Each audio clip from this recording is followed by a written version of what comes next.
Bueno, muy bien. ¿Qué tal? ¿Cómo están? Bienvenidos a este Ateneo que se llama Mujeres en Guerra, Literatura en Tiempos Violentos. Y vamos a empezar presentando el trabajo de Alejandra Rey, que ella es psicoanalista de la Sociedad Argentina de Psicoanálisis, es miembro de FEPAL e IPA, participa en el panel de préstamos de candidatos y es enlace del Comité de Mujeres y Psicoanálisis de IPA. Fue directora de comunicaciones de FEPAL y miembro del board de IPA y combina su práctica privada con docencia, cursos, talleres y supervisiones. Su curiosidad y predilección por una práctica humanística la llevó a profundizar en la obra de Winnicott y Ferenczi y en los últimos años a acercarse a la perspectiva relacional en psicoanálisis. Y es miembro del grupo fundador de la Asociación Internacional de Psicoanálisis y Psicoterapia. Y además muy interesada en aquello que nos va a exponer hoy, el psicoanálisis y la literatura. Así que, bueno, Alejandra, te damos la palabra. Bueno, así es. Antes que nada, bueno, gracias Eliana, a vos y a toda la comisión directiva por esta invitación. ¿No? Que a decir verdad, habíamos conversado a principio de año, después en mí se me borró, pero por suerte la rescatamos y acá estamos. Bueno, este es un trabajo que he titulado Mujeres en Guerra, Literatura en Tiempos Violentos. También uno puede pensar, ¿no? A veces lo he llamado travesías violentas, ¿no? Mujeres y literatura en tiempos de guerra. Y son, bueno, reflexiones en torno a estos temas que me interpelan, que me convocan y que bueno, me hacen estudiar y disfrutar también, ¿no? A la medida en que voy profundizando en estos temas. Em, Empiezo con un epígrafe de Chantal Meliard que dice, algo a veces acontece que lo revuelve todo. Y también lo cito a Dante, a la Divina Comedia, que dice que varias veces el mundo se hizo caos. Este encuentro hoy aquí nos convoca a pensar en algo constitutivo de la humanidad, pero también en su actualización presente. Esta presentación acontece en medio de un mundo trastornado, ¿no? Las crisis humanitarias han revelado desigualdades estructurales, odios ancestrales, discriminaciones, injusticias, sofocamientos, aislamientos permanentes de sectores minoritarios como mujeres, niños, migrantes, indígenas, negros, ancianos, comunidades trans, entre otros. Me pregunto cómo imaginar escenarios futuros frente a lo inconmensurable del presente, la enfermedad, la guerra, la destrucción, preguntas eternas, ¿no? ¿Cómo nos ayuda la cultura, en la voz de algunas escritoras, a pensar e imaginar presentes posibles, rescatando experiencias del pasado para conjugar con ternura un presente con esperanza y paz? Tarea nada sencilla, por cierto. Voy a recorrer algunos textos de escritoras contemporáneas para rastrear experiencias narrativas que den cuenta del oficio de escribir en tiempos traumáticos y cómo la escritura puede ayudar a sostener un presente. Cómo, al decir de Italo Calvino, puede ser un modo de buscar y saber reconocer que en medio del infierno no es infierno y hacerlo durar y darle espacio. Me prestan auxilio varias voces en esta travesía, entre ellas Agota Christoph, escritora húngara exiliada en Suiza. Leo. Es como una enfermedad. Leo todo lo que me cae en las manos bajo los ojos. Diarios, libros escolares, carteles, pedazos de papel encontrados por la calle, recetas de cocina, libros infantiles. Cualquier cosa impresa. Tengo 4 años. La guerra acaba de empezar. La guerra, nos dice Freud, arrasa todo cuanto se interpone a su paso, destroza los lazos comunitarios y amenaza con dejar como secuela un encono a largo tiempo. Quedamos desorientados y perplejos en un mundo que se nos ha hecho ajeno. Quizá tengamos que aferrarnos a la ilusión que Freud expresara en la transitoriedad, de que aún sabiendo que algo será destruido, puede conservar su valor para el individuo, apelando a la solidaridad, a la colaboración, al cuidado y la protección, al amparo como un modo de contrarrestar el odio, desarrollando una función que podríamos llamar materna si seguimos los términos de Winnicott. A pesar de lo inevitable de esta crisis, podemos hacer aparecer la idea de lo bello en las pequeñas cosas, en el valor de lo transitorio, que proteja y prevenga de la repetición de lo malo y dé paso a una nueva construcción. ¿Por qué se escribe y a qué circunstancias es algo enigmático? Algunos escritores han intentado abrir esta pregunta, entre ellos la escritora uruguaya Cristina Peri Rossi, gran amiga de Cortázar. Dice ella, pienso entonces que se escribe porque se muere, porque todo transcurre rápidamente y experimentamos el deseo de retenerlo. La literatura es testimonio, precisamente porque todo está condenado a desaparecer, y eso nos conmueve, y a veces nos pide a gritos residencia. Escribo, por lo tanto, porque estoy momentáneamente viva, en tránsito, y no quiero olvidar aquella calle, un rostro que vi mientras caminaba, o la alegría que sentí al manifestar por la calle junto a compañeros que no habían leído libros, ni sabía lo que hacía yo, ni me lo preguntaban. Pero alcanzaba con saber que en ese momento estábamos uno al lado del otro, hacíamos algo juntos, y ese sentimiento creaba la confraternidad. Crear una confraternidad o una comunidad de cuidado, como plantea Judith Butler, en tiempos de guerra, de pandemia, de migraciones y de exilios, se hace indispensable. ¿Qué aporta la literatura en estas épocas? Tal vez algo que ya Virginia Woolf se planteara en otra guerra. Con todas estas voces, dice, gritando en sus oídos, ¿cómo puede el artista seguir en paz en su estudio, contemplando su modelo o su manzana fría en la fría luz que atraviesa la ventana? Así lo expresa en Pensamientos de paz durante un ataque aéreo. Dice así, los alemanes estuvieron en esta casa anoche y la noche anterior y aquí están de nuevo. Es una experiencia extraña tumbarse en la oscuridad y escuchar el zumbido de un avispón que en cualquier momento puede picarle hasta la muerte. Es un sonido que interrumpe el pensamiento frío y consecutivo sobre la paz. Sin embargo, es un sonido mucho más que oraciones e himnos, lo que debería obligar a uno a pensar en la paz. A menos que podamos pensar en la existencia de la paz nosotros, no este cuerpo en esta cama, sino millones de cuerpos aún por nacer, yaceremos en la misma oscuridad y escucharemos el mismo estertor de muerte sobre nuestras cabezas. Pensemos en lo que podemos hacer para crear el único refugio antiaéreo eficiente mientras las armas en la colina hacen pop, pop, pop y los reflectores tocan las nubes y de vez en cuando, a veces al alcance de la mano, a veces a lo lejos, cae una bomba.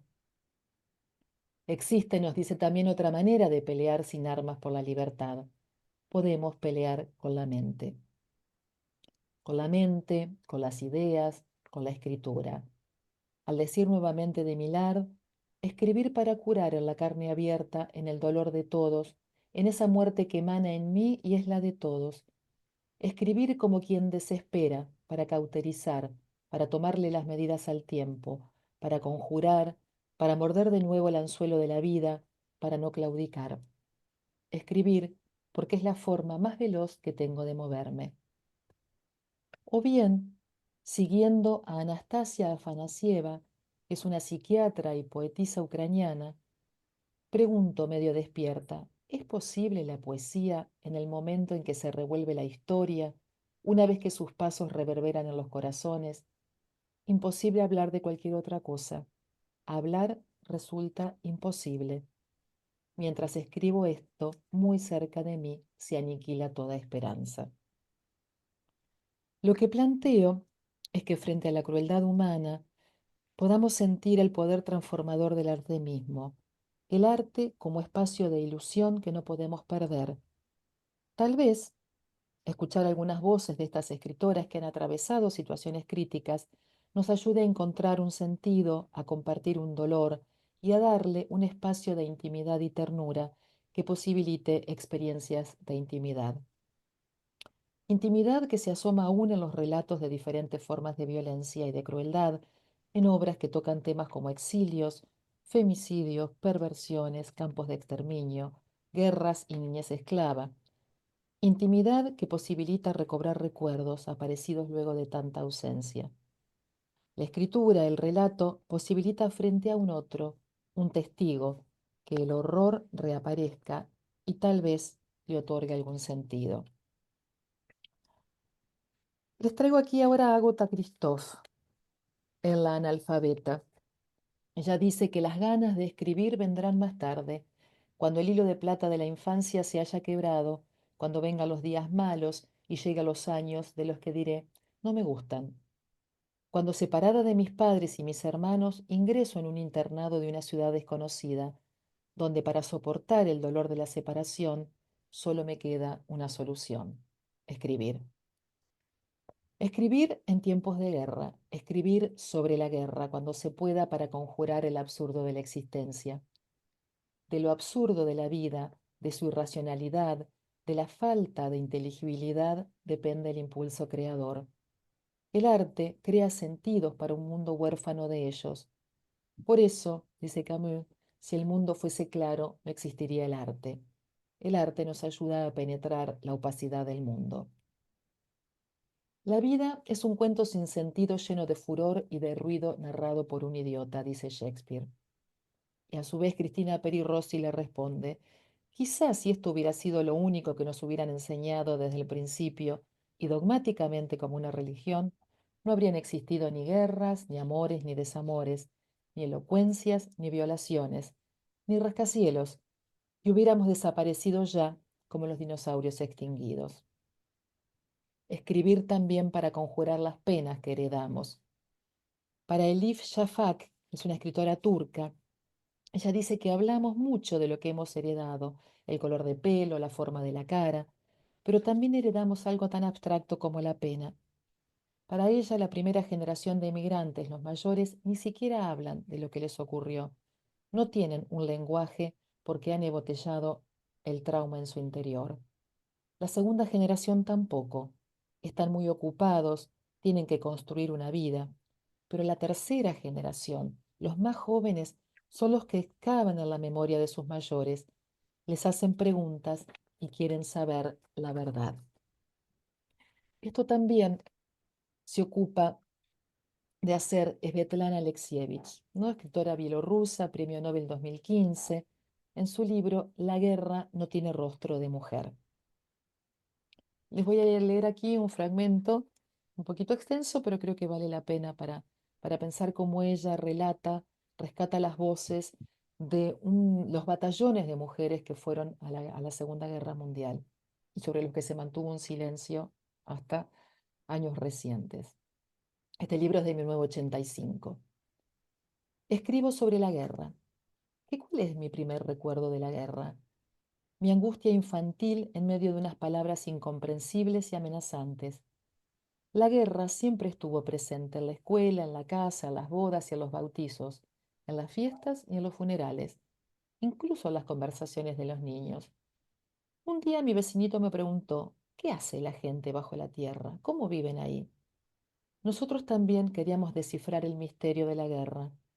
Entonces por primera vez pensé en la muerte, y ya nunca más he dejado de pensar en ella. Para mí se ha convertido en el mayor misterio de la vida. No conocíamos el mundo sin guerra. El mundo de la guerra era el único cercano y la gente de la guerra era la única gente que conocíamos. Hasta ahora no conozco otro mundo ni a otra gente. ¿Acaso existieron alguna vez? La aldea de mi infancia era femenina, de mujeres, no recuerdo las voces masculinas. Lo tengo muy presente. La guerra la relatan las mujeres. Lloran y su canto es como el llanto. ¿Con qué palabras se puede transmitir lo que oigo? Yo buscaba un género que correspondiera a mi modo de ver el mundo, a mi mirada, a mi oído. ¿De qué hablará mi libro? ¿Un libro más sobre la guerra? ¿Para qué? Ha habido miles de guerras, grandes y pequeñas, conocidas y desconocidas. Sin embargo, siempre han sido hombres escribiendo sobre hombres. Las mujeres, mientras tanto, guardan silencio. Es cierto, nadie le ha preguntado nada a mi abuela, excepto yo, ni a mi madre. Guardan silencio. incluso las que estuvieron en la guerra. Y si de pronto se ponen a recordar, no relatan la guerra femenina, sino la masculina. Se adaptan al canon. Tan solo en casa, después de verter algunas lágrimas en compañía de sus amigas de armas, las mujeres comienzan a hablar de su guerra, de una guerra que yo desconozco, de una guerra desconocida para todos nosotros. La guerra femenina tiene sus colores, sus olores, su iluminación y su espacio. Tiene sus propias palabras. En esta guerra no hay héroes ni hazañas increíbles, tan solo hay seres humanos involucrados en una tarea inhumana. En esta guerra no solo sufren las personas, sino la tierra, los pájaros y los árboles. Pero ¿por qué? Me preguntaba a menudo. ¿Por qué después de haberse hecho un lugar en un mundo que era del todo masculino, las mujeres no han sido capaces de defender su historia, sus palabras, sus sentimientos? Falta de confianza. Se nos oculta un mundo entero. Su guerra sigue siendo desconocida. Yo quiero escribir la historia de esta guerra, la historia de las mujeres. Creo que rescatar estas voces trae esperanza. Como dice Camus, en medio del odio me pareció que había dentro de mí un amor invencible. En medio de las lágrimas me pareció que había dentro de mí una sonrisa invencible. En medio del caos me pareció que había dentro de mí una calma invencible. Me di cuenta, a pesar de todo, que en medio del invierno había dentro de mí un verano invencible. Y eso me hace feliz, porque no importa lo duro que el mundo empuje en mi contra, dentro de mí hay algo más fuerte, algo mejor empujando de vuelta. O en palabras de Hannah Arendt, la humanidad no se gana nunca en la soledad, sino que solo es posible desde la confianza hacia los hombres. Una confianza muy difícil de captar, pero fundamental hacia lo que de humano hay en todos los hombres. Si no, sería imposible. Muchas gracias. Muchas gracias, Alejandra, por este hermosísimo texto tan emotivo, tan lleno de citas, que daría cada una de las citas para un nuevo trabajo. La verdad que da para quedarse en cada una de las citas. No me voy a quedar, no es mi función en este caso, y le voy a dar la palabra a Sebastián Politi, al licenciado Sebastián Politi, que va a hacer unos comentarios. Él es licenciado en Teología y en Psicología, psicoanalista de SAP, escritor, y tiene dos libros publicados, uno en el 2019 que se llama Retrato de Mada Primavesi y el otro El regreso de Alicia. Así que, Sebastián, te damos la palabra. Estás silenciado. Ahí me desilencié. Gracias. Yo voy a primero leer un texto así de comentario, comentario formal, y después le propuse a Alejandra hacer un diálogo a través de alguna selección, como vos decías, de citas, de esas citas que son para quedarse, para seguir leyéndolas y releyéndolas. Bueno, hice algunos recortes de las citas que ella presenta como para seguir el diálogo. Bueno, arrancamos. Palabras escritas reunidas. Palabras escritas reunidas en forma de libros, artículos o poemas. Palabras escritas en forma de libros, artículos o poemas que hablan sobre guerras, pero no solo. Palabras escritas reunidas en forma de libros, artículos o poemas que hablan sobre guerras, pero no solo. Y escritas por mujeres, pero no solo. Casualmente, es decir, por motivos ajenos a esta presentación, en estos días tuve acceso a un libro de Alain Badiou que me trajo un eco que calza a la perfección con el texto de Alejandra, pero de forma invertida. Aclaro, un eco ominoso en el sentido más estricto que esa palabra tiene en nuestro ámbito, pero más, un ominoso desbocado. El libro de Badiou se llama El siglo y es una reflexión filosófica y densamente erudita sobre el contenido pensable del siglo XX. En alguno de sus tramos iniciales, el texto pone a consideración del lector uno de los enigmas centrales que subyacen a la articulación histórica de ese período: la contradicción flagrante entre un prólogo luminoso y un desarrollo atroz. Para no detenernos en citas textuales, en lo que hace al prólogo luminoso, Badiou enumera, me limito aquí a los nombres, dando por supuesto que cada uno de ellos ha constituido el portal de una promesa enorme, a Mallarmé, Einstein, Freud, Lenin, Proust y Joyce, Frege y Russell, Picasso, Braque, Cantor, Pessoa, Méliès y Griffith. Pero sigue Badiou. A poco de empezar la segunda década del siglo, y ahora sí cito textualmente, se inicia una larga tragedia cuyo color fijará la guerra de 1914-1918, la de la utilización sin escrúpulos del material humano. Para no quedarnos con el enigma abierto y sin una pista de su tratamiento, digamos que en la siguiente mano, Badiou muestra las cartas que se jugaban en ese contraste tan radical. El frente occidental, Auschwitz y el Gulag, los dos últimos de un modo más que explícito, hunden sus raíces en un terreno ya contaminado. Porque por un lado, la Exposición Internacional de 1889, Tour Eiffel y Ciudad Luz incluidas, tenía como contracara terrible las atrocidades colonialistas que encontraron su expresión en las palabras inolvidables de Kurtz, el personaje del Corazón de las Tinieblas de Conrad. El horror, el horror. Y por otro lado, porque en la modernidad finisecular germinaba, cual huevo de la serpiente, el proyecto de una reforma radical del ser humano. Fuese como fuese el hombre nuevo, ario o proletario, lo cual implicaba, y no de un modo implícito, destruir al hombre viejo, destrucción cuyas consecuencias hicieron del siglo XX el siglo donde la razón no solo soñó monstruos, sino que los puso a caminar enseñoreándose del mundo. Hasta aquí Badiou, más o menos entremezclado con mis propias palabras. Pero lo que me interesa acá es el aire de familia que presentan los comienzos del siglo XX y del actual. ¿O no tuvimos, en el umbral del siglo XXI, caídas de muros que celebraban el fin no solo de los totalitarismos, sino de la misma historia como lucha por el reconocimiento?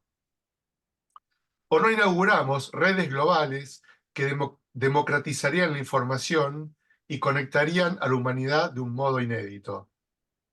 ¿O no tenemos todavía fresca en la memoria, ya adentrados en el siglo, la expectativa de emerger de la primera pandemia realmente global con una nueva conciencia planetaria que incluiría el reconocimiento de los límites del dominio tecnológico de la realidad y la percepción directa y patente de la necesidad de hacernos cargo todos de todos? Esto en lo que hace al prólogo luminoso del siglo XXI, que cerca ya de completar su primer cuarto va deviniendo sombrío, para ser suaves.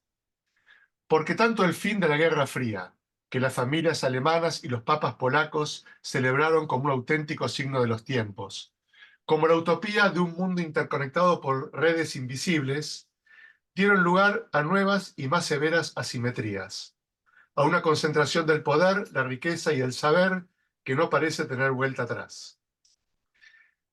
Aquellos ingenuos burgueses provincianos que Émile Zola nos presentaba como accionistas de la empresa que explotaba a los mineros en Germinal, dejan lugar hoy a adscripciones abstractas en el flujo de ceros y unos electrónicos que da un cuerpo fantasmagórico al orden financiero global. Y ni que hablar de la hora imprevista de violencias y contraviolencias con que arrancamos el siglo, destrucción sobre destrucción, con la caída de las torres y la demolición de Irak, por nombrar solo la primera de una serie de pesadillas de las que ya no podemos despertarnos. Como tampoco podemos despertarnos de las peleas miserables que terminaron reemplazando la ilusión de una nueva solidaridad propiciada por un virus inesperado, salvo que por despertar entendamos vernos sumergidos otra vez más en un mundo en guerra. Y una guerra que bordea, como si nada, riesgos infinitos. O tener que escuchar que se cacaree a los cuatro vientos la necesidad de sometimientos y exterminios que habíamos creído superados después de tanto sufrimiento. En fin, lo voy a decir así. Lo primero que me trajo a la mente el texto de Alejandra es el paralelismo entre el comienzo del siglo XX y el del XXI. En ambos, una ola de destructividad, potenciada en el segundo por los enormes avances tecnológicos, arrasó con las ilusiones de un mundo más libre, justo y sustentable. Y un reflejo obsesivo me hace volver sobre el libro de Badiou para completar la analogía y dar un cierre a este primer comentario. Si esa especie de intriga de predestinación, como llaman los teóricos del cine, a las primeras imágenes que de algún modo contienen el problema que todo el film buscará desplegar y un adelanto de su resolución. El anticipo del siglo XX estaba contenido en esa idea de hombre nuevo y su reverso terrorífico de genocidios y crímenes sin medida. ¿Qué forma histórica de resolver el problema de lo humano podemos sospechar que se va instalando en nuestro tiempo? No son pocos, Badiou entre otros, los que temen que la posibilidad absolutamente novedosa de una remodelación tecnológica del hombre ya no tenga detrás ningún replanteamiento, ninguna reformulación, ningún proyecto, y quede así librada al azar de la pura posibilidad técnica y a la lógica ciega del lucro, es decir, a la reconducción del humano a la pura dinámica de la especie y la selección natural. Una especie de superhombre, pero para atrás. Eso en lo que hace a la situación a partir de la cual Alejandra recolecta sus testimonios y reflexiones. Y ahora la pregunta que orienta su texto: en el contexto de guerra e injusticia, ¿qué sentido tiene escribir? ¿Para qué escribir? Por supuesto que es una pregunta tan vieja como la misma escritura, o más. Pero como la escritura es uno de los espacios donde el humano se constituye como tal, la pregunta, por su sentido, no puede responderse más que la misma pregunta sobre el hombre. Porque el humano, la escritura y la pregunta por su sentido no solo resisten y persisten, sino que insisten. A esto deberíamos agregar algo más en obsequio al contexto de este encuentro. La pregunta de la cual estamos hablando se extiende no solo a la artesanía del texto poético, a la imaginación narrativa o al trabajo de la reflexión y su puesta en palabra, sino también a la otra tarea que nos compete y que posibilita que estemos hablando de esto en este lugar, la tarea del análisis. Hay una relación que ahora no podemos tomarnos el trabajo de definir entre el análisis y la escritura. Relación que justifica una actividad como la que estamos teniendo en este mismo momento. Dejemos apuntado nomás que literatura y psicoanálisis arraigan en un mismo espacio al cual hemos aludido como lo humano. Ambas tareas constituyen o van constituyendo esas formas históricas de resolver el problema del humano. Y ambas quizás caen bajo la amenaza mucho más severa y definitiva que la de los Fahrenheit 451 del siglo XX, de una reducción a la especie en la solución final de la historia por la tecnología que muchos están temiendo. Vamos al trabajo de Alejandra. No es la primera vez que la leo o la escucho. Enseguida reconozco su estilo. No es amiga de desarrollos lineales y progresivos. Su devenir es más circular o más contemplativo. Va proponiendo temas y preguntas al mismo tiempo que desgrana indicaciones y sugerencias. Todo al modo de lo que se va desplegando en una deriva casual pero orientada. Una conversación donde los argumentos y las rememoraciones se van hilando al ritmo de un diálogo imaginario. Se me ocurre que Alejandra, cuando escribe, no expone una idea, sino que va dialogando consigo misma. Entonces pienso, en vez de agregar texto al texto, ¿por qué no seguir el flujo del texto primero y abrir una nueva instancia de diálogo para que Alejandra siga expandiendo lo que nos trajo? Y enseguida me doy cuenta de que mi ocurrencia me gusta mucho. Hay una escena de una de mis películas preferidas de toda la vida, Brasil, de Terry Gilliam. Un hombre se debate entre papeles que lo cubren hasta hacerlo desaparecer. Supongo que en el contexto de la película, tal siglo XX, esa imagen alude al eclipse de la subjetividad bajo el sistema y la burocracia. Acá, ahora entre nosotros, la releo muy libremente y la asocio a la proliferación de palabras sobre palabras que nuestros conciliábulos potencian. ¿Se tratará de la imposibilidad estructural de terminar de decir lo que queremos decir? ¿Será que todos tenemos que decir lo que todos dicen? ¿O es que el decir una y mil veces lo mismo constituye el armazón, el esqueleto de esto que llamamos la institución? Preguntas que quedan obviamente para alguna otra vez. Como sea, la imagen de Brasil me termina de convencer. En vez de agregar un texto al texto, entonces propongo abrir un diálogo donde Alejandra expanda lo que nos trajo.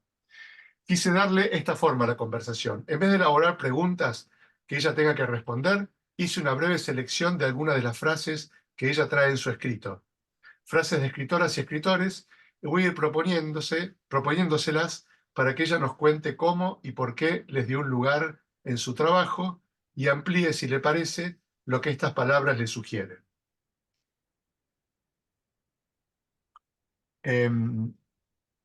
¿Estás ahí, Alejandra? ¿Arrancamos? Estoy acá, estoy acá. Vos me propusiste el desafío y yo fui dejando volar un poco mi imaginación y haciendo más asociaciones sobre las asociaciones y sobre las cosas que vos acá trajiste y ampliaste, ¿no? Vos sos un interlocutor privilegiado y además siempre propones desafíos, ¿no? Intelectuales y teóricos. Vos tenés una riqueza también por tu bagaje, vos venís también de la teología y de la filosofía. Entonces yo creo que también tu texto aporta, ¿no? Desde otro lugar. Y además vos también sos escritor, ¿no? Así que nosotros presentamos acá en Abdeva tu libro, El retrato de Meda Primavesi, en la actividad de biblioteca, que estaba en aquel momento Marcos Tabachnik. Así que bueno, yo acepto el diálogo y la conversación, pero te implico también, ¿no? Supongo que vos también tenés algunas ideas sobre la escritura, el trabajo de escritor y sobre todo sobre estas cuestiones, ¿no? De las situaciones históricas y culturales. Así que bueno, acá estamos. ¿Cómo estamos de tiempo? No, Estamos muy tenemos. bien de tiempo. Es más, se me ocurrió que esta forma de diálogo y en la medida en que vamos retransitando las distintas citas, también puede intervenir el público si tiene ganas. Muy bien. Seguro. Yo entonces voy a ir una a una leyendo los pequeños recortes de las citas que fui seleccionando del texto de Alejandra, con alguna aclaración para darle más forma de invitación al diálogo. Y bueno, en realidad en total tomé una, dos, tres, cuatro, cinco o seis citas de toda la extensa colección que nos trajo Ale. Empiezo por la de Italo Calvino, cuando dice, la escritura puede ser un modo de buscar y saber reconocer que, en medio del infierno, no es infierno, y hacerlo durar, darle espacio. Acá da la impresión de que Calvino ubica entre la experiencia cruda y la escritura como elaboración o destilado de esa experiencia, una instancia de algún modo cualitativa, una especie de tamiz, de discernimiento. ¿De qué se tratará eso? ¿O qué recursos o competencias exigirá? ¿Y quién tiene esa posibilidad de reconocer que no es infierno en medio del infierno y darle espacio y hacerlo durar? Mm, sí. Yo cuando recibí las preguntas, primero dije, bueno, imposible que yo pueda dar respuesta, ¿no? Sino que vamos a intentar también acá hilvanar y acudir también a otras voces que nos puedan ayudar a pensar, ¿no? Vos acá hablas también de la crudeza de una experiencia de la cual muchos, ¿no? escritores dan testimonio, de la cual muchos también psicoanalistas pueden dar testimonio. Eliana me contaba también al principio de esta presentación, yo no tuve la suerte de estar en el simposio, la primera charla, ¿no? El primer panel donde estuvo Yolanda Gampel, donde había una psicoanalista que escribe, ¿no? dando testimonio en primera persona de los horrores de la guerra. En estos textos yo estuve tomando referencias de otras guerras, ¿no? Vos, Sebastián, hiciste mención también a otros horrores del siglo, pero tenemos horrores, ¿no? actuales en este momento, guerras transcurriendo, y si no son guerras, son pandemias, si no son pandemias, son inundaciones, ¿no? Claudio Isiric también en el panel hacía mención a los estragos que las inundaciones en el sur de Brasil, en Porto Alegre específicamente, trajeron.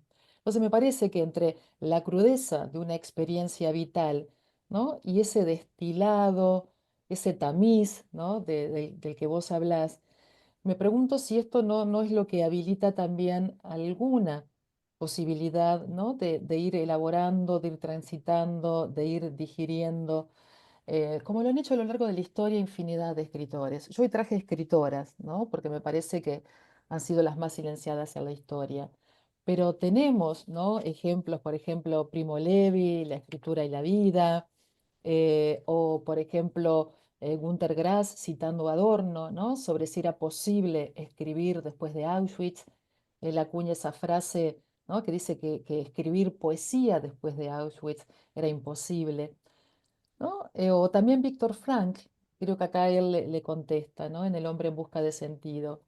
Dice que el hombre, incluso en las condiciones más extremas de deshumanización y sufrimiento, puede encontrar una razón para vivir, que se le puede arrebatar todo excepto su libertad interior y su dignidad, ¿no? Entonces, entre uno puede llamar visiones más pesimistas sobre la posibilidad de supervivencia, ¿no? Me parece que hay intentos y la escritura me parece que es un medio que facilita, ¿no? La expresión de, de estos horrores.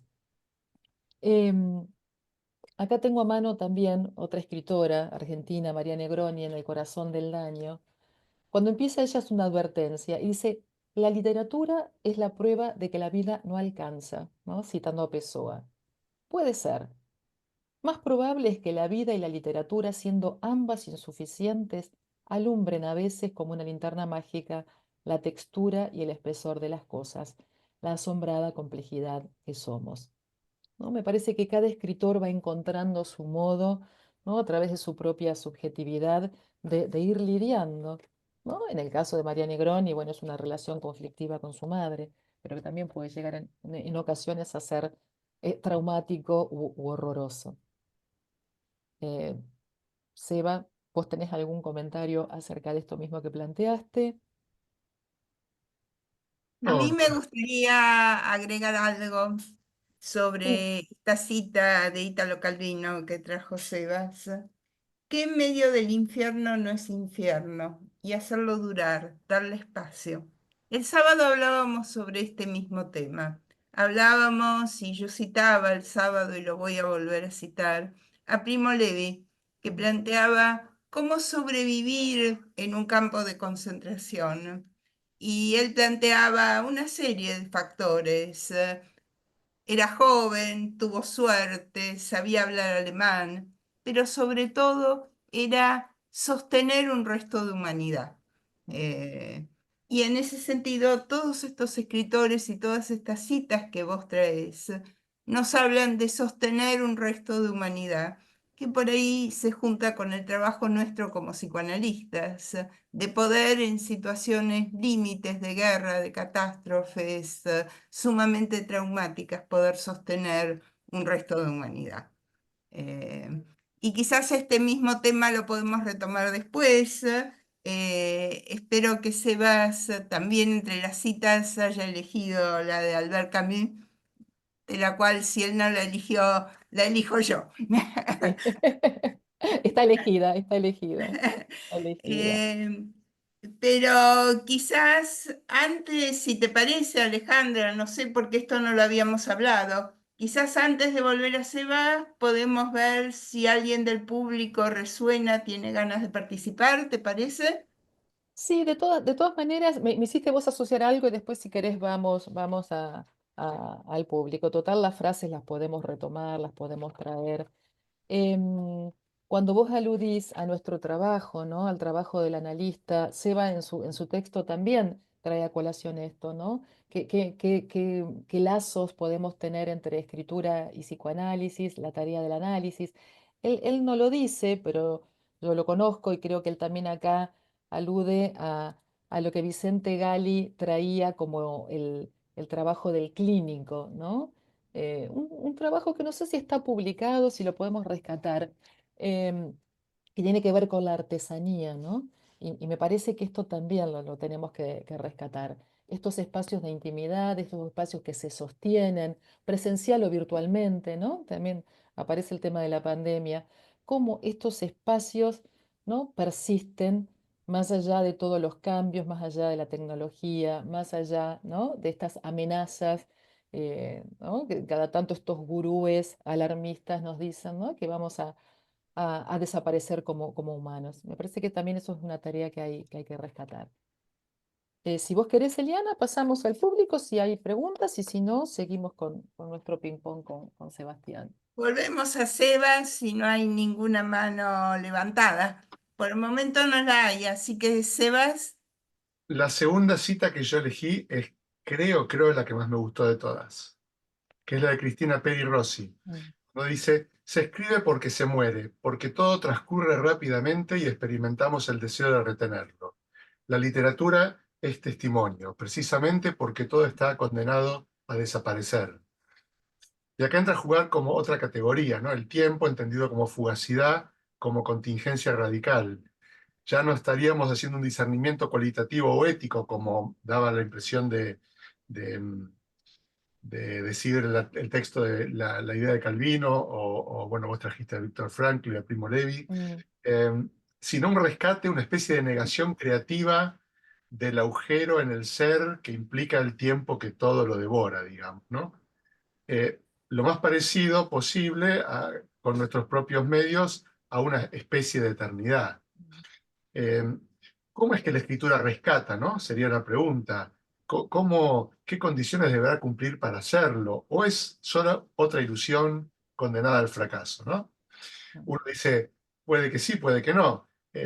Algún señor hace no sé cuantísimo tiempo, Homero, mm, relataba poemas, y él o alguien, no se sabe quién, lo puso por escrito después, y otros tipos, hace muchísimo tiempo también, idearon, este, formas de hablar de lo que pasaba en sus civilizaciones o en sus vidas personales y lo dejaron en algún lugar registrado y hoy uno lo lee y se le despiertan nuevas experiencias y conecta el pasado y el presente y algo de lo que vivió aquella gente sigue vigente, sigue existiendo. No solamente en ruinas y testimonios materiales, que quedan pocos, sino en lo más íntimo de la experiencia humana, digamos, ¿no? Eh, Así que parecería que no está tan condenado al fracaso esa ilusión de lograr que algún destilado de las experiencias colectivas o personales quede en algún lugar ahí fijado, en papiro, en papel, esa cosa que no sé bien qué es, electrónica, que no sé dónde está ni cómo es, pero ahí está. Eh, bueno, esa es la pregunta, ¿no? Es decir, ¿qué mm, hacemos cómo es que hacemos esto que hacemos cuando queremos que no se pierdan las cosas y las rescatamos de esta manera? sí. Yo creo que es un intento, yo soy optimista, ¿no? Yo creo que es un intento válido. Ahora que vos traes, ¿no?, toda la historia, la historia oral, el rescate, ¿no?, de esos relatos que fueron de generación en generación, y que muchas veces, no sé si me equivoco, ¿no?, también fueron las mujeres las que conservaron estos registros, ¿no? Y la importancia de guardar estas voces, ¿no? Vos decís, bueno, en distintos medios son los que había, ¿no? Por supuesto, después de la imprenta, el acceso a otro tipo de comunidades.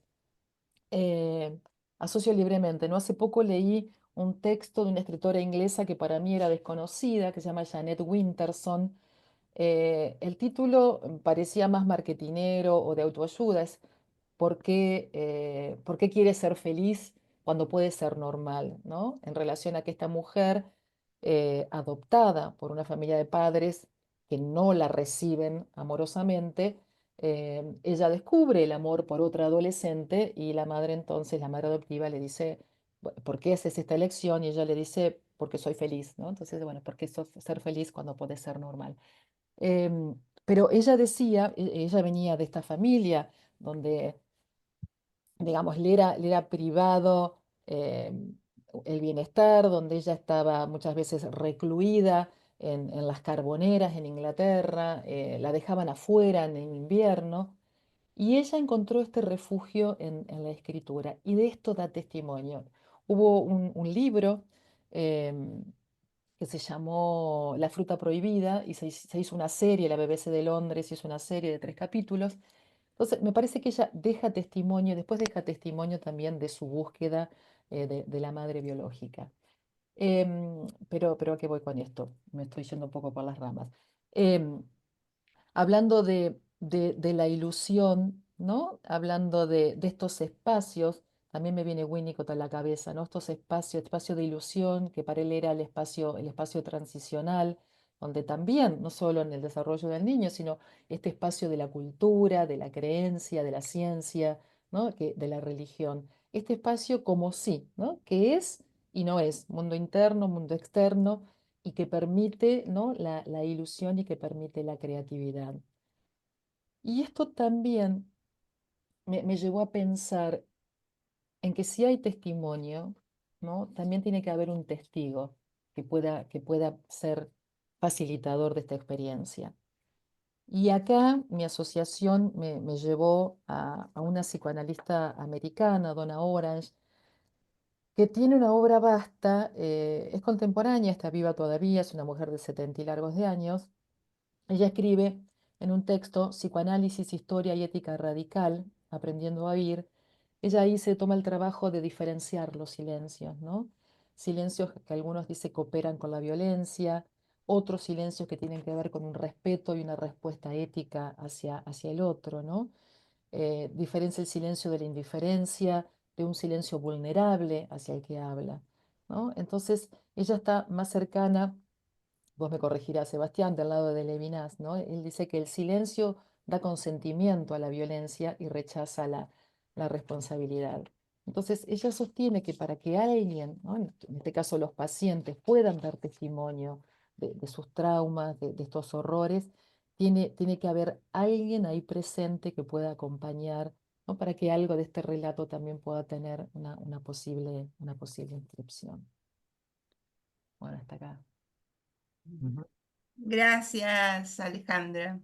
Bueno, me voy a tomar el atrevimiento de invitar yo a alguien del público a que participe, porque ella también escribe, es muy afín a toda esta temática. La tuvimos justamente disertando el sábado, así que, Adriana, ¿tenés ganas de participar, de resonar, de contarnos algo? Gracias, Eliana. Hola, ¿cómo están? ¿Qué tal? Estoy como debatiéndome entre mis ganas de participar y mis ganas de seguir escuchando, y eso también como le va a dar la forma quizás a la intervención. La verdad es que me gustó muchísimo, no solo el texto que leíste, Alejandra, sino cómo lo leíste. Me parece que hay algo de la dimensión emocional y estética que logra transmitir algo que a veces las palabras más enhebradas y consistentes se pierden, y que ese espacio de intimidad está también creado por la cadencia de tu voz y por el modo en el que te contactas con los otros. Y crea un muy interesante contrapunto con la firmeza de pensamiento de Sebastián, ¿no? Es muy, muy interesante lo que armaron entre los dos. Es un muy, muy, muy bello diálogo, y en ese punto es que me quedé pensando. Bueno, vos ahora traías el papel del testigo, pero se habló mucho del testimonio, ¿no? De dar testimonio de la experiencia propia, y sobre todo de lo que no se puede decir en palabras, que es el horror y el dolor, o que se dice de maneras que van rodeando ese agujero negro de la experiencia. Y sobre todo dar lugar a la palabra de las mujeres, que son las que menos palabras tienen. Pero pensaba entonces, a raíz del diálogo entre ustedes, que parece el diálogo entre el bien y el mal por momentos, ¿no? O sea, el optimismo y el pesimismo, la guerra cruda y la posibilidad de recuperación del hombre, lo femenino y lo masculino, etc. eh, eh, Pensaba en la dimensión dialogal de la escritura, es decir, pensaba que toda escritura es epistolar, y que el remitente es desconocido, y el espacio y el tiempo en el que esa carta va a ser recibida también es desconocido, y que esa como esa especie de tirar una botella al mar sin saber quién va a ser el que reciba el mensaje y qué efecto puede tener en el receptor, es un acto de un coraje y de una belleza humana muy, bueno, muy impactante, muy impresionante. Esto nada más para empezar, quizás vuelva a intervenir si me lo permiten, pero precioso lo que están armando. Sigan tejiendo, los dejo para que sigan tejiendo. Pero gracias por tu hilo, ¿no? Gracias por traer esto también, porque vos también, como mujer y como escritora, ¿no? Esto de tirar la botella al mar, ¿no? Yo he escuchado a varios escritores decir esto, ¿no? Bueno, primero que la obra se termina pero nunca está terminada, ¿no? Y una vez que se deciden desprenderse de la misma, ya no es de ellos, ¿no? Y los efectos que vos decís que provocan en el otro también son asombrosos, ¿no? Cuando uno escucha a veces en presentaciones o en diálogos o en debates qué le llegó al lector de esa obra, es absolutamente diferente para cada uno, ¿no? Y creo que ahí está la riqueza del texto, ¿no? La posibilidad de relectura y la actualidad del texto, ¿no? Bueno, de esto se ha hablado infinidad, ¿no? Infinidad de escritores sobre la actualidad de los clásicos, ¿no? Sobre la posibilidad de abrir más lecturas de la misma lectura, ¿no? Eso también es muy rico. Así que bueno, Seba, ¿estás por ahí? Incluso pensando en escritores que cuando escribieron obras impresionantes, nadie les dio bolilla, nadie los leyó, dos o tres personas, pero sí, dos o tres personas. El famoso uruguayo francés Isidoro Ducás, el conde de Lautréamont, hizo una obra que es impresionante y que lo leyó cuatro. El editor no lo quiso, no lo quiso vender, hizo poquitas ediciones y las guardó porque era demasiado disruptivo. Mm, Un amigo lo leyó y después se murió de tuberculosis a los 22 años, o 23, mm, 24. No, 22 tenía cuando escribió y 24 se murió. 20 años después lo rescataron los surrealistas y se convirtió en un clásico que todavía hoy se lee con sorpresa y es sumamente a veces revulsivo y a veces inspirador, digamos, ¿no?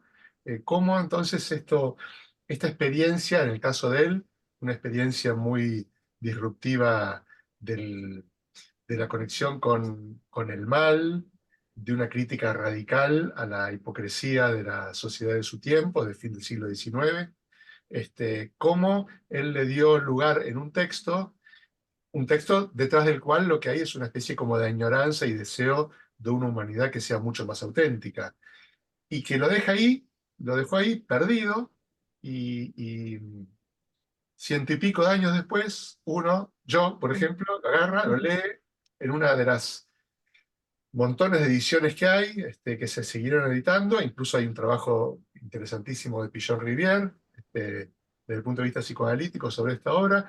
Y bueno, y uno lo lee y siguen proliferando ideas, sentimientos, y uno sigue dialogando con alguien que en realidad no tuvo la posibilidad de este tipo de espacios. claro. Ni siquiera el espacio del libro publicado que apareciera, que se vendiera y alguien lo leyera y lo criticara, aunque sea, o lo rechazara, ni siquiera. Así que bueno, claro, de alguna manera hay cosas que se salvan y que se liberan del necesario derrotero hacia la nada, que recirculan, seguramente transformadas, generando cosas nuevas en subjetividades nuevas, generando subjetividades también, porque todos nosotros somos hijos de los textos que nos precedieron, este, todos como seres humanos, digamos, ¿no? Desde el punto de vista que hablamos una lengua, ya somos hijos del Quijote, por ejemplo. Eh, bueno, acá tengo otro texto, otra breve cita de Agota Christoph. Este, Perdóname, me parece que Gregorio levantó la mano y después Carlos, no sé si hay alguien más. Y después seguimos con Ágota, dale. si te parece. Gregorio, Sí, Bueno, antes que nada, felicitaciones, es una maravilla todo lo que he escuchado, pero quiero ser muy breve. Eh, para nosotros, como psicoanalistas, decir conciencia de sí es lo que buscamos. Y quiero ir a algo que Erich Fromm señaló como en el libro Anatomía de la Destructividad Humana, como explicación de las guerras, etcétera, etcétera. No quiero abundar en eso. Solamente quiero hacerles un comentario y una pregunta, además de felicitarlos. Hay tres maneras de referirse en general a lo humano, como ser, como naturaleza o como condición. Precisamente este último, el de condición, es el que se utilizó para generar en los campos de concentración todo eso que, bueno, todos conocemos, que se quita la condición y pueden ser tratados como cualquier otro miembro del reino animal. Pero mi pregunta va un poquito más allá, porque Erich Fromm señala que al tener conciencia de sí, el ser humano tiene conciencia de su finitud. Y al tener conciencia de su finitud, tiene que hacer algo con eso. Yo creo que las guerras, la atómica, bueno, no quiero entrar en todo lo que ustedes expresaron también. Mi pregunta concreta es cómo ven ustedes este planteo, porque hay un detalle que no es menor, no es menor. La antropología aún no sabe cómo es que eso que llamamos humano apareció dentro del reino animal, no lo sabemos. Pero sí sabemos una cosa, que al adoptar la posición vertical, en eso muchos, incluso psicoanalistas, trabajaron con eso, la visión panorámica y la verticalidad, si ustedes recuerdan el sueño del Reich de los 1000 años y el proyecto que había, etcétera, etcétera, es decir, bueno, yo no quiero decir, solamente preguntarles a ustedes, porque estos tres términos no son cualquier cosa. No es lo mismo ser humano, naturaleza humana o condición humana. Eso. Gracias por todo. Excelente la presentación. Carlos, Eliana, ¿vos estás Sí, por ahí? Carlos y Estoy después acá, Cari. también tenemos a Sergio Reutenberg con la mano levantada. Ujú. bueno, hablo y después Sergio, no sé cómo es el orden. Como Hablamos, Carlos. ustedes, Ok. Vos, Carlos. No, no sé si contribuiré al tejido que van armando, porque uno va asociando. Yo estaba pensando en nuestra función, en nuestro trabajo como analistas, ¿no? Y nuestro parecido con la relación de intimidad que se da con un libro, la relación de intimidad con el paciente, la intimidad que al decir de Buber es el diálogo verdadero, lo llama Buber, ¿no? Ese diálogo íntimo. Pero pensaba en un paciente que me decía hace un rato, te llamo desde el taxi porque me estoy yendo a una reunión y yo decía, "¿Y vas a tener, te parece que vamos a hacer una sesión en el taxi con el taxista?" Más allá de la anécdota, me hizo pensar en otras situaciones que hemos tenido, especialmente después de la pandemia, donde rescatar la intimidad es fundamental y es lo más importante, eh, la intimidad dentro de un diálogo ético, ¿no? Dentro de un encuadre posible, ¿no es cierto? Pero también nosotros como analistas y nuestra tarea queda muchas veces como un resto, como un intersticio. Muchas veces funcionamos en los intersticios de la locura de esta sociedad de consumo y que nos consume, ¿no? En los intersticios. Hay tiempo para el análisis, hay tiempo para encontrarme contigo. Ya no son 4 veces por semana, ni 3, una por semana, una cada 15 días, pero ese intersticio es lo que nosotros tenemos que aprovechar porque es lo que nos toca. No tenemos tampoco que desecharlo. Yo todo el tiempo me pregunté, ¿debiera haber tenido la sesión con este paciente en el taxi, o este tipo de cosas nos sucede cada vez más, por lo menos a mí, especialmente después de la pandemia. ¿Cómo aprovechar esta relación de intimidad, este intersticio, este resto que nos deja la sociedad al análisis, que me parece fundamental? Como decía un paciente, si no es acá, ¿dónde puedo hablar yo de todo esto? Gracias. Gracias, Cachi. Sergio. Por un lado me pasa, estoy con una profunda regresión porque me siento como mi nieto cuando le termino de leer un cuento y me dice, otra vez, Alejandra, me gustaría escucharte otra vez, Sebastián, me gustaría escucharte otra vez, Adriana, me gustaría escucharte otra vez. Así que esto habla de entusiasmo y de la profunda emoción que provocan los escritos.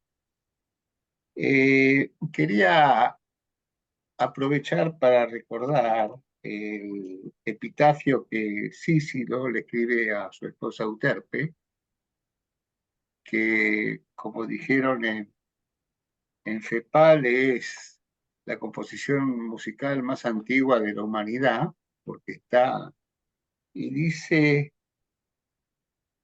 mientras vivas, brilla, no temas nada en absoluto, que nada dura, que todo dura poco, y en tiempo exige el final.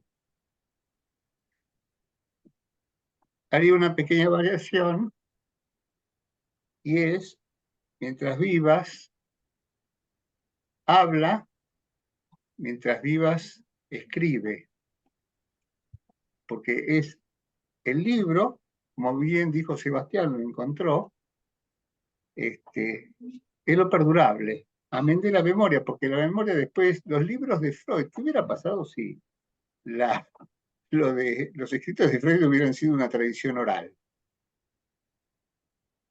Por una parte. Y me parece muy importante y es Isabel Mancione comentaba hace un ratito que había estado en la editorial Noveduc y que los de la editorial le habían hablado de la impresionante producción que tenía esta institución, Abdeva, que también se refleja en otras más, ¿no? Pero qué bueno escribir, no solamente para transmitir, sino también para perdurar. También hay literaturas que se dicen que son menores, porque no tienen el vuelo. Algo, Sebastián, no sé si sabés que 100 años de soledad, él tuvo que vender todo, todo, todo, todo, quedó con su casa vacía prácticamente y se alimentaba con la mujer de ralladura de banana, para poder pagar la edición. Alrededor, creo que fue del 70, 71, García Márquez. Hablando del esfuerzo y de lo desconocido. Y bueno, García Márquez hoy, otra cosa más que me pasó es que buscando bibliografía para la conferencia del simposio me encontré con un escrito de Cachi, hermoso, que cuando le dije a Cachi el escrito que había encontrado, qué bueno, como que perduraba más todavía el escrito que la memoria. Por último, aunque sea el destino, un escritor que algunos llaman menor, pero que a mí me encanta, falleció muy joven, bueno, Ruiz Zafón hablaba que el detective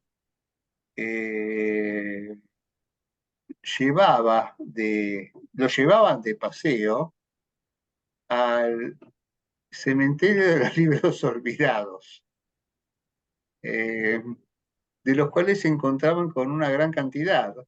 Bueno, yo quisiera resaltar a través de tu escrito, Alejandra, justamente la vida de los libros que siguen viviendo a través de nuestras transmisiones. Muchísimas gracias, Ale, Sebastián y Adriana también por tu intervención. Gracias, Sergio. Y tomamos tu consejo, así que volvemos a la otra vez a volver a escuchar las citas con Sebas. Sebas, Muy bien. La que tengo acá siguiente en mi lista. ¿A qué hora termina este encuentro? ¿12:30? sí, A las tenemos 2 un de la rato. tarde. Ah, bueno, está bien. Entonces, no, pues me quedaban unas cuantas y Seguimos, seguimos. terminadas las 12 estábamos en el horno. Bueno, la de Christoph, cuando dice, para soportar el dolor de la separación, solo me queda una solución, escribir. A todo lo anterior, ¿no? Que era, bueno, no importa, no voy a repetir, a todo lo anterior que venimos comentando, acá le agrega una especie de carácter terapéutico, o como acá escribí, más bien como analgésico, ¿no? Para soportar el dolor de la separación. Este es el texto de La analfabeta, que es un libro muy cortito, muy, muy lindo, donde básicamente ella cuenta todo lo que significó el tener que abandonar su pueblo y tener que emigrar y cruzar, cruzar un páramo nevado, huyendo hasta, creo que huía hacia Austria, hacia Suiza, ¿no? Hacia De, Suiza. hacia Suiza, para evitar la persecución, creo que ya era de los soviéticos en ese momento, ¿no? Mm, Eh, y, mm, y llega a un lugar donde no conocía ni la lengua ni nada, y bueno, ahí tuvo que recrear su existencia porque perdió a toda su familia, y ahí nada, tuvo que casi como recrearse en otra lengua y estuvo mucho tiempo en silencio hasta que empezó finalmente a escribir, si no me equivoco, en alemán directamente, ¿no? mm. Hasta que no incorporó plenamente la nueva lengua, hizo un enorme paréntesis de silencio hasta que pudo empezar a escribir.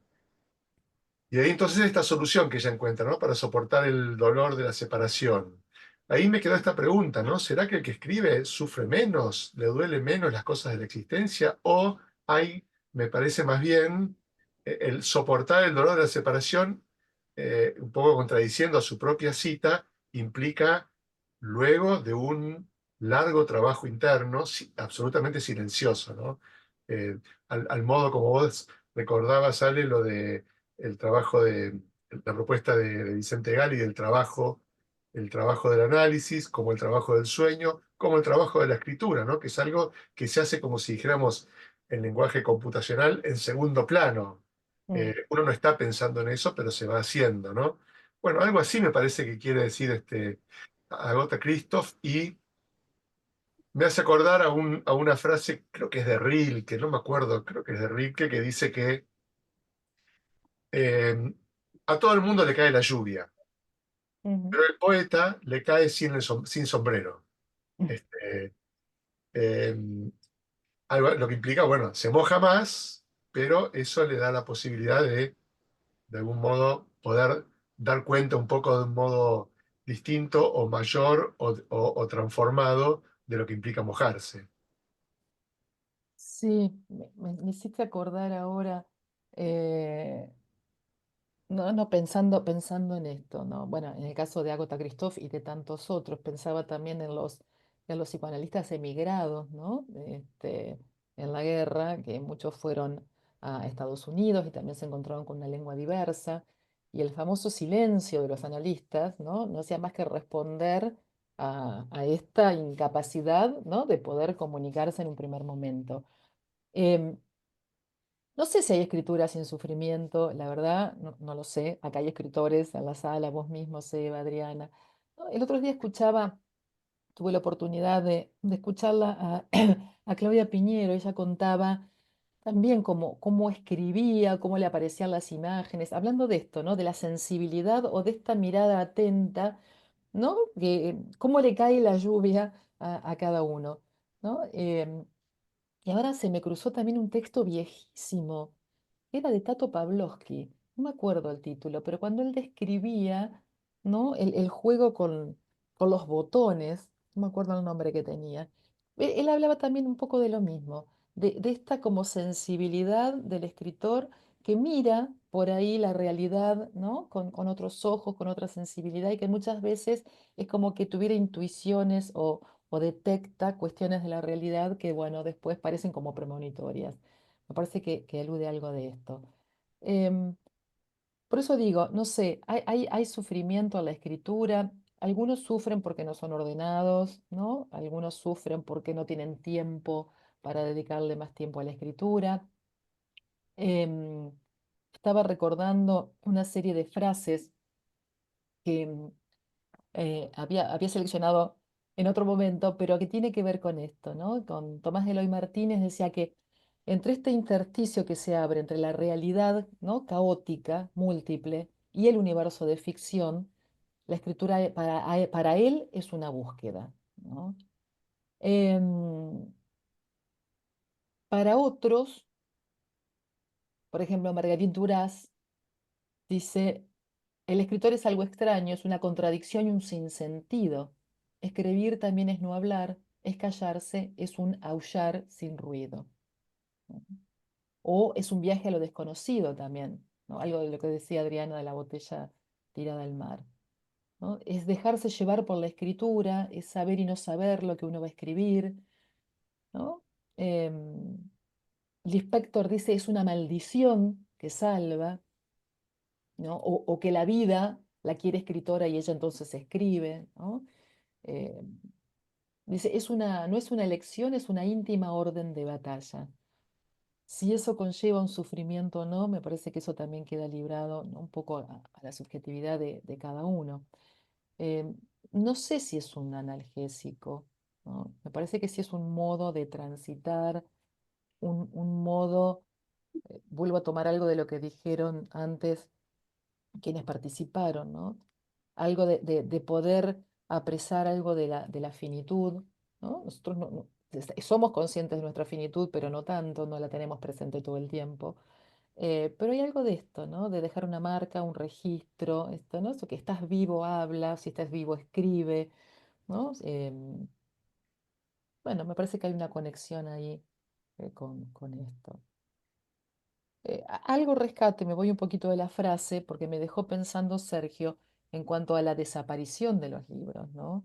Hubo libros quemados, hubo libros prohibidos, hubo libros escondidos, ¿no? Hubo bibliotecas, ¿no? Alejandría y tantas otras. Bueno, en Irak también.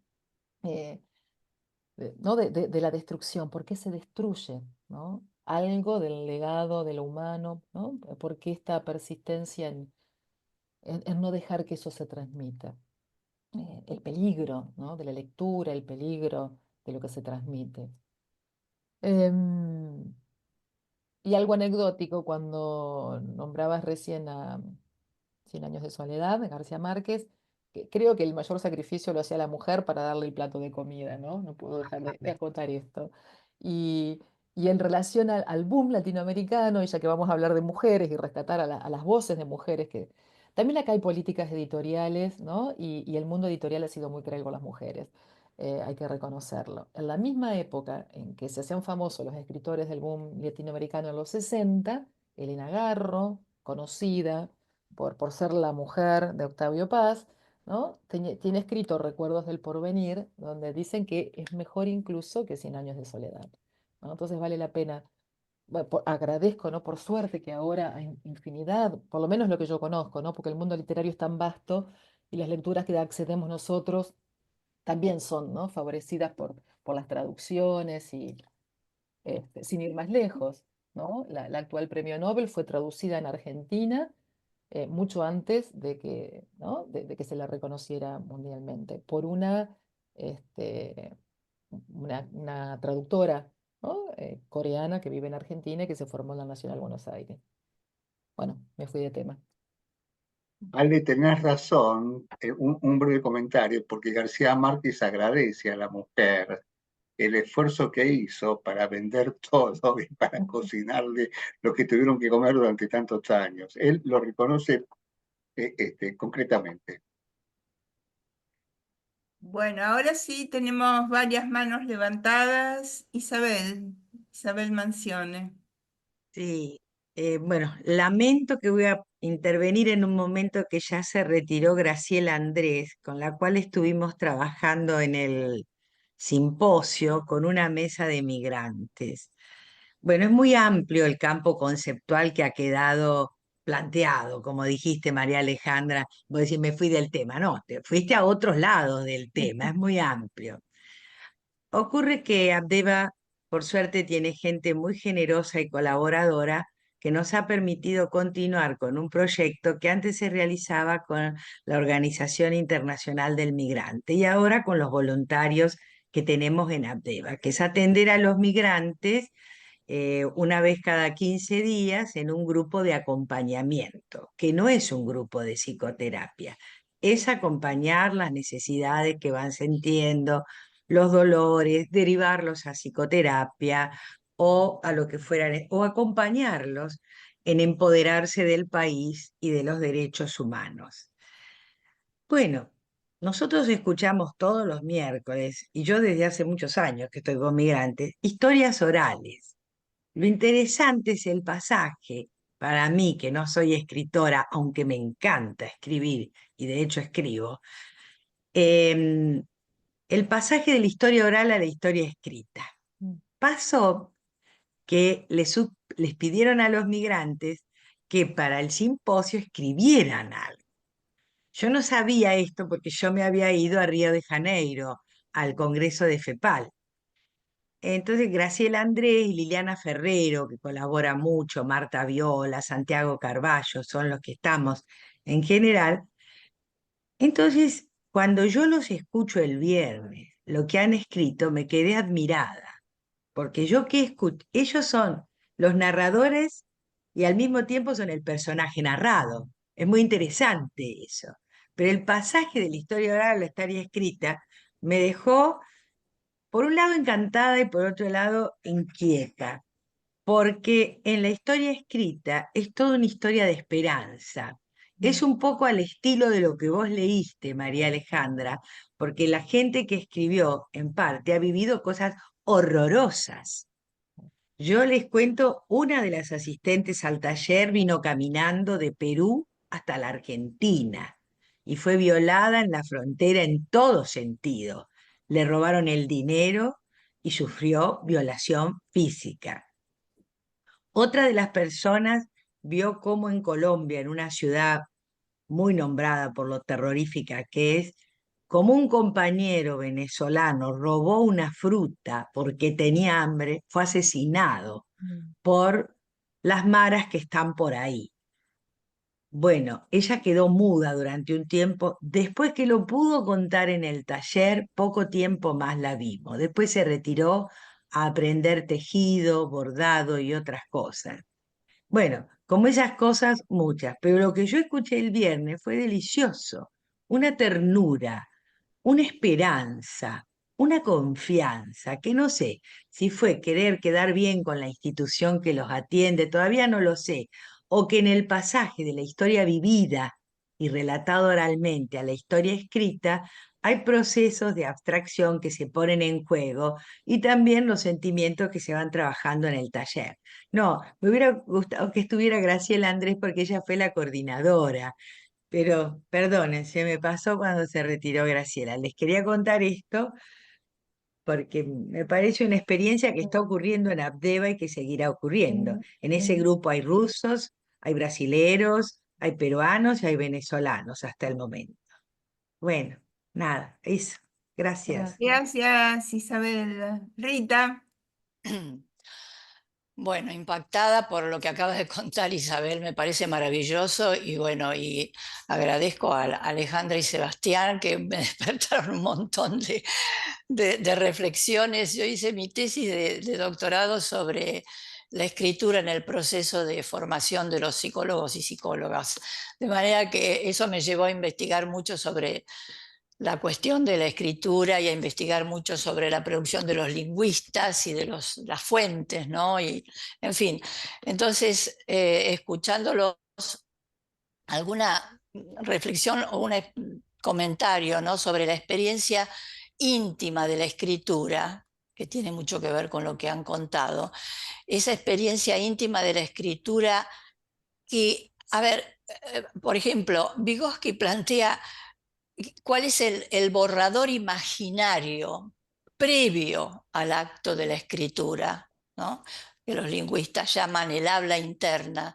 Entonces pensaba cuánto de eso, cuánta reflexión en el habla interna, lo que nosotros nos decimos a nosotros mismos, lo que los escritores se dicen a sí mismos, que luego habrán de escribir, ¿no? Todo ese trabajo previo reflexivo, ese borrador imaginario.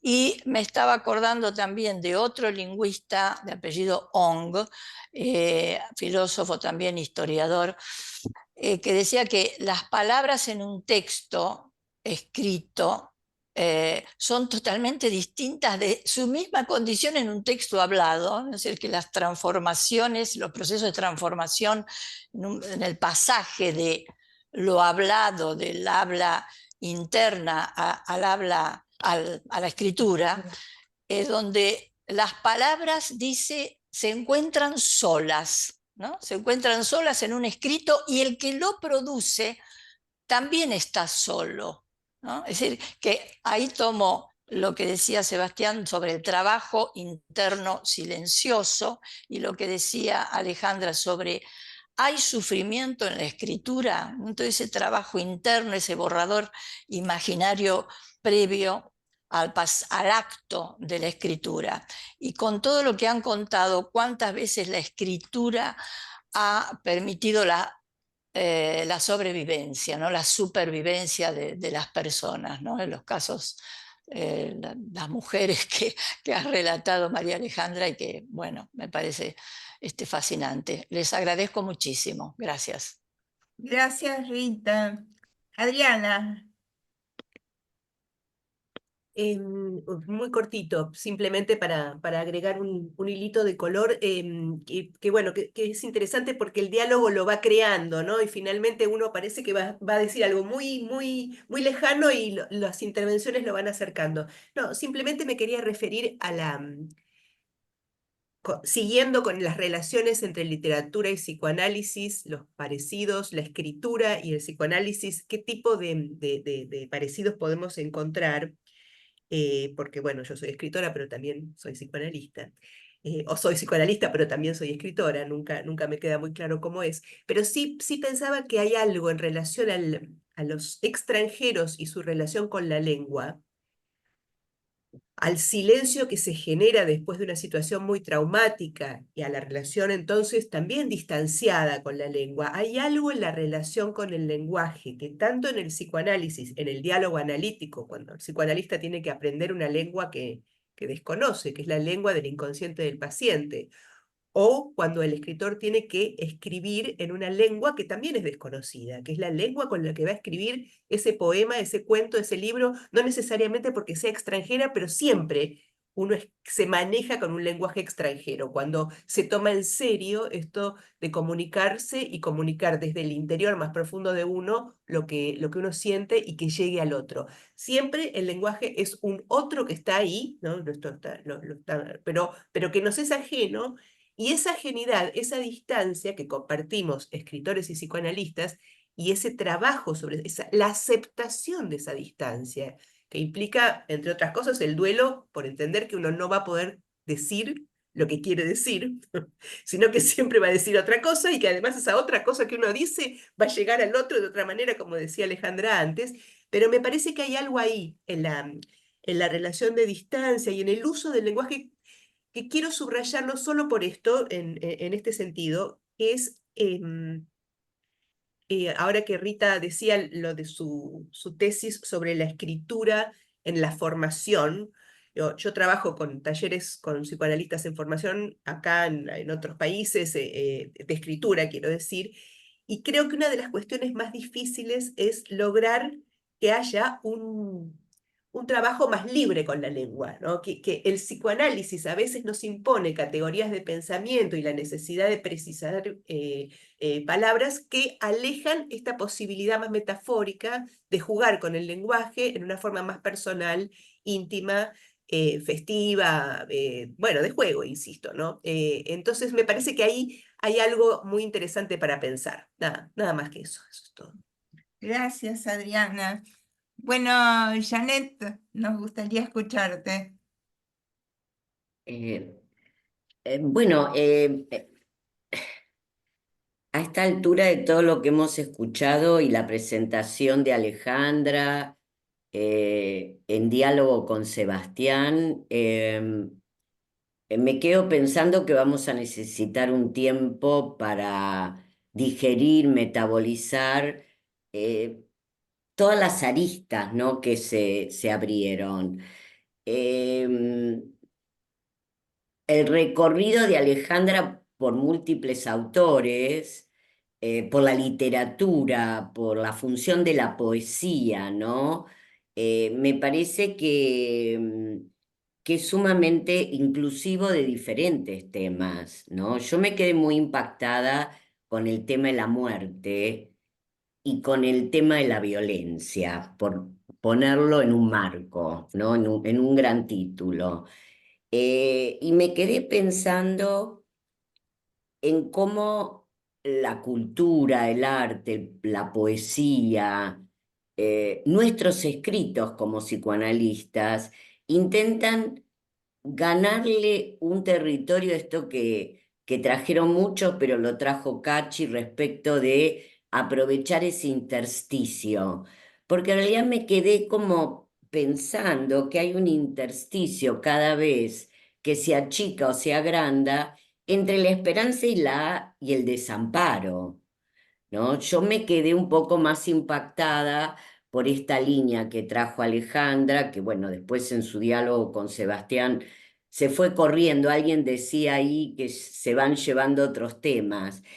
Pero bueno, quería marcar esto, ¿no? Como un efecto en diferido que puede traer este alegato por cierta esperanza, pero también esta denuncia por un desamparo que, que se produce, porque es como una fábrica de producir desamparo, ¿no?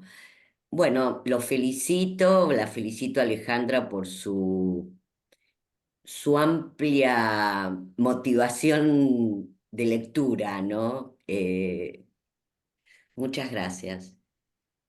Gracias, Janet. Bueno, Alejandra, Sebas, volvemos a la mesa. Sí, bueno, tantas cosas, gracias por sus comentarios, por este feedback. Me gusta cómo vamos enhebrando acá este diálogo. Yo, bueno, tomo lo último que dijiste vos, Janet, también, ¿no?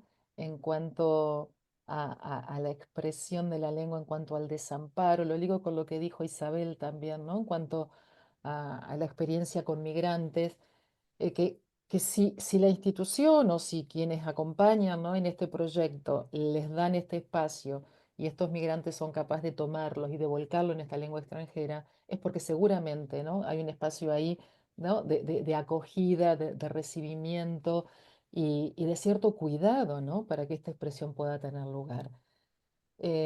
Por otro lado, me quedé también bueno, con los malentendidos que traía Adriana, ¿no? Esto, que el lenguaje sí tiene esta imposibilidad de decir y el malentendido que se instala siempre, ¿no?, entre todos nosotros. Por eso cuando uno está con los pacientes y más allá de tratar, ¿no?, creo que afortunadamente estamos cada vez más lejos, ¿no?, de creernos dueños de la verdad o de dar interpretaciones correctas, exactas, inefables, todo eso, ¿no? Y que nos animamos más a jugar también, ¿no?, en este despliegue de lo que el paciente trae, posibilitar, ¿no?, esa expresión de su lengua de cualquier manera que sea, y sobre todo cuando han sido severamente traumatizados, ¿no? El silencio respetuoso y este lugar de acogida. Bueno, me dispersé otra vez. Ya volverá lo que quería decir, pero en principio esto. Bueno, las motivaciones de lectura, Janet, son múltiples y creo que las voy como redescubriendo o valorizando, ¿no?, a lo largo de la vida. con esto de también de no quedarnos con la letra muerta, ¿no? De los autores o del modo de escritura que a veces se nos impone, a veces para publicaciones científicas con mayor o menor rigor, ¿no? Pero yo también en los últimos años me voy corriendo más hacia un tipo de escritura que incluya más, bueno, en este caso fueron muchas citas, ¿no?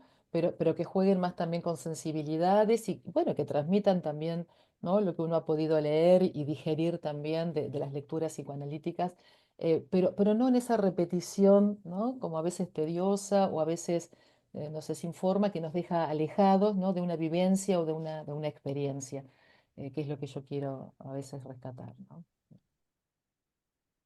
Bueno, Sebastián, volvemos a las citas. Volvemos a las citas, que todavía nos quedan algunas, bueno, tenemos tiempo. La que, bueno, me voy a saltear, no me salteo ninguna. La de Svetlana Alexievich, la larga cita, que es hermosísima, ¿no? Hermoso el modo en que va llegando a la definición que yo recogí acá, ¿no? Esta que dice: yo quiero escribir la historia de esta guerra, la historia de las mujeres.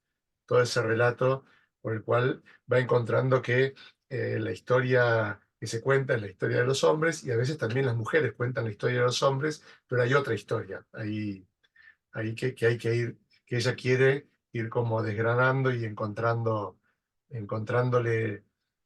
encontrando la mediación entre el lenguaje público y esas historias secretas, digamos, ¿no? Es una propuesta novedosa. No sé si novedosa en la historia, pero siempre es novedosa. Siempre que pasa es novedosa.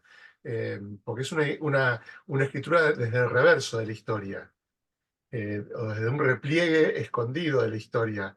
Había una expresión de Rodolfo Kusch, el filósofo, antropólogo, que yo por ahí la digo de un modo inexacto porque la tengo así como muy en la memoria dando vueltas, ¿no? Él habla de que así como está la historia de los soldados y los mercaderes, dice él, ¿no? Que es la historia que se cuenta en los libros de historia, hay otra historia que es la del ser humano en busca de su amor, su pan y su paz.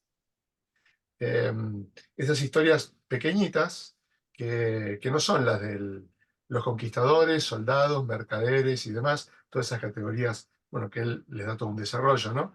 Pero la historia del ser humano en busca de su amor, su pan y su paz es en parte esta historia que se quiere rescatar, ¿no? Esta historia de las mujeres que lo que buscaban era, bueno, preservar su vida, preservar la vida de las personas que querían y preservar algo del mundo que le daba sentido a sus vidas.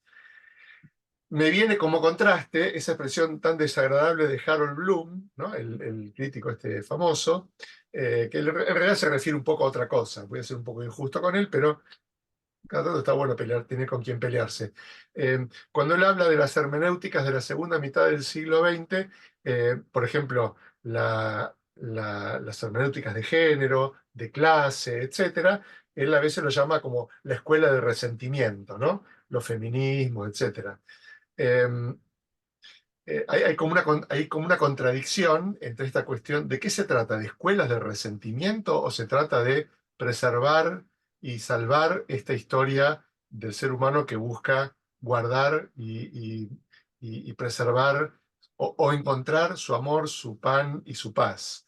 Es decir, ¿cómo se puede reivindicar esta historia escondida sin inaugurar una guerra o sin inaugurar una subversión? Es decir, sin dialéctica. Es necesario que esta historia que Svetlana quiere escribir sea de algún modo polémica. Esa me parece es una pregunta que está siempre presente en la literatura porque la literatura tiene también siempre una función, si quieren, de denuncia, de ruptura, de romper con el lenguaje común, de romper con la jerga que todo el mundo habla y que de algún modo tapa el sentido o tapa los sentidos posibles. Bueno, te dejo esa pregunta, Ale. Gracias. Dejé Vos ir vas subiendo la vara. una preguntita. Sí, sí, sí. Te No, doy bueno. tiempo para pensarla y le doy la palabra a Graciela Haham. Bueno, primero quiero agradecerte especialmente, Alejandra, porque vos generás en este espacio, siempre que te pudimos escuchar, algo muy grato, que es que podemos aprender. Somos todos un poquito nietos, al decir, que se decía antes, ¿no? De ustedes dos que nos cuentan cuentos, nos cuentan cosas, nos abren cabezas y a la vez nos permiten evocar cuestiones muy personales y muy íntimas, ¿no? Tengo ganas de compartirlo. Mis padres eran de Paraná. Eh, en el año 30 mi papá vino a estudiar a Buenos Aires, ingeniería. Bueno, estuvo 6, 7 años separado de mi mamá, que quedó en Paraná. Se veían una vez por año. Y tuvieron un intercambio epistolar, digamos. Tenemos cajas enormes con mi hermana de cartas que se mandaban todas las semanas, pero enormemente conmovedor, porque no pasó una semana en esos 7 años, ¿no? La experiencia, mi mamá siempre hablaba de las cartas y que ella quería que nosotros guardáramos las cartas. Teníamos un primo que era encuadernador, qué sé yo, y ella no se los quería dar para que las encuaderne, porque decía que no quería que las leyera, como que le iba a espiar. Una cosa muy tierna. Mi mamá estudiaba música y francés, así que le compartía a mi papá los libros, que él aprendió muchísimo de ella. Bueno, la experiencia que les quiero contar es que tenemos la oportunidad con los nietos, tenemos las cajas esas, y hemos compartido con nietos, felizmente tenemos 7, bueno, uno ya va a cumplir 23, la experiencia que para ellos significa una carta, el correo, esperar la carta que se enviaba y que había que ir a buscarla, y la espera y todas las fantasías que había en eso de no me llegó, ¿por qué no me la manda? Mi papá, que era una persona sumamente reservada, bastante ingeniero, yo le decía que era lado por lado, medio cuadrado, no era cierto, ¿no? Tenía una sensibilidad enorme, pero le costaba comunicar lo que en las cartas nosotros hemos encontrado. Para los nietos, o sea, los bisnietos, dicen, pero vos no es lo que nos contás del abuelo, mirá las cosas lindas que le decía, ¿no? Al bisabuelo sería, ¿no? Esa experiencia, les cuento que para nosotros es tan grato, porque claro, para ellos lo que es correo, carta, el intercambio que se puede dar, siendo que, bueno, ellos tienen acceso, nuestros nietos tienen acceso a algo tan rápido ahora, como que es que se escriben y llega ya, y nadie espera, pero también yo voy a rescatar esto que vos decís, María Alejandra, de esto de Winnicott, en el Dale Que, esa experiencia de juego y la experiencia donde a cada uno nos deviene un poquito creativos, ¿no? Porque de verdad, sin que lo seamos, tal vez escritores, yo me doy cuenta que si yo pudiera guardar las expresiones de los nietos, mirá lo que les decía, y bueno, y toda la curiosidad que despierta, una cosa bueno, que felizmente la pudimos guardar y la tenemos, ¿no? Bueno, gracias. Gracias a los dos, porque la verdad que hacen una dupla, Alejandra y Sebastián, muy, muy grato. Gracias, Graciela, por estos recuerdos. Eva Bosover, tenés las manos levantadas. Hola, buen día a todos. Un lujito, un lujo. Muy, muy agradecida el reencontrarme con Alejandra, a Sebastián, bueno, épocas sapeñas. Pero más allá de eso, yo por ahí creo que lo escribí, lograron armar, o dieron el encuentro winnicottiano del intersticio, ¿no? Lo encontraron, ahí estamos. Y realmente, escuchándolo a todos, lo que sentí es que algo más de lo que ustedes transmitieron, permitieron ir armando, tejiendo, si quieren, un montón de ideas, de historias, recién lo que decía Graciela Jajam, o Isabel con los migrantes. Yo me acordé de mujeres de tribus que los hombres se fueron a las guerras y se pasaban recetas, escribían las recetas en la época de los incas. Y compartían la soledad de haber quedado sin los hombres que se iban a luchar, ¿no? Eso que decía Sebastián de Kusch y Roy también, otro pensador, olvidado, filósofo, que se cuentan historias, pero donde lo más importante es la transmisión, ¿no? Y quién lo transmiten y cómo se transmite. Bueno, ahí realmente el Ateneo de hoy fue, digo que por suerte está grabado, o sea, lo voy a escuchar de vuelta. No voy a quedar como el nieto de Sergio, otra vez, sino simplemente a volverlos a escuchar, porque en estos tiempos realmente es algo tan bueno, tan amparador, que realmente los felicito. Muchas gracias. Chau, chau. Gracias, Gracias. Seba. Y también lo tenemos a Oscar Elvira con la mano levantada. Bueno, felicitaciones Alejandra y Sebastián por este hermoso Ateneo, donde me uno a lo que han dicho sobre Alejandra, que es una gran lectora. Yo ya los había visto en la presentación del libro de Sebastián. Y qué maravilla la literatura, ¿no? Y también la literatura psicoanalítica. Yo, mientras que recién la escuchaba con mucha ternura a Graciela Jajam hablar de sus padres y las cartas, en Abdeva hace unas 2 décadas hubo un espacio que fue sobre el libro psicoanalítico. Y allí lo escuché una vez a Darío Sor, que publicó un artículo en página 12 a raíz de este encuentro, y que decía que todos los escritores escriben para uno. Y yo una vez le pregunté cuando supervisaba con Darío, ¿pero cómo es esto, Darío, que escriben para uno? Y dice, vos abrís el libro y han escrito para vos, que es lo que nos muestra Alejandra. Es decir, que hay un encuentro profundo con eso. También escucharlo a Gregorio me ha llenado de ternura. Es uno de los fundadores de Abdeva. Y cuando habló de la condición humana, yo tengo una biblioteca que debe ser entre 7.000 y 8.000 libros. Hay un librero que me dice que soy un fetichista del libro. Y encontré que no lo había leído en el año 70 y tanto, lo compré 80 y tanto, La condición humana de Malraux. Qué bello libro, porque Gregorio habló de la condición humana. Y ese libro muestra qué estaba pasando en esa China profunda de la década del 30 y del 40, cuando viene la revolución.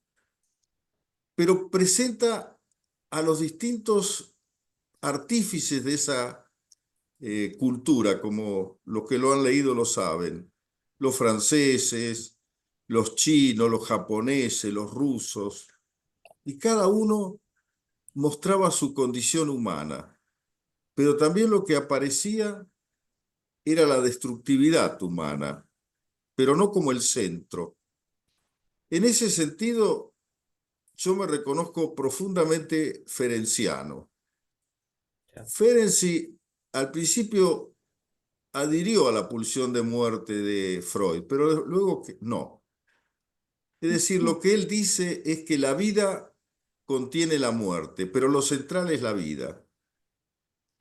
Y en ese sentido, este Ateneo es una ilusión por la vida, es decir, la escritura.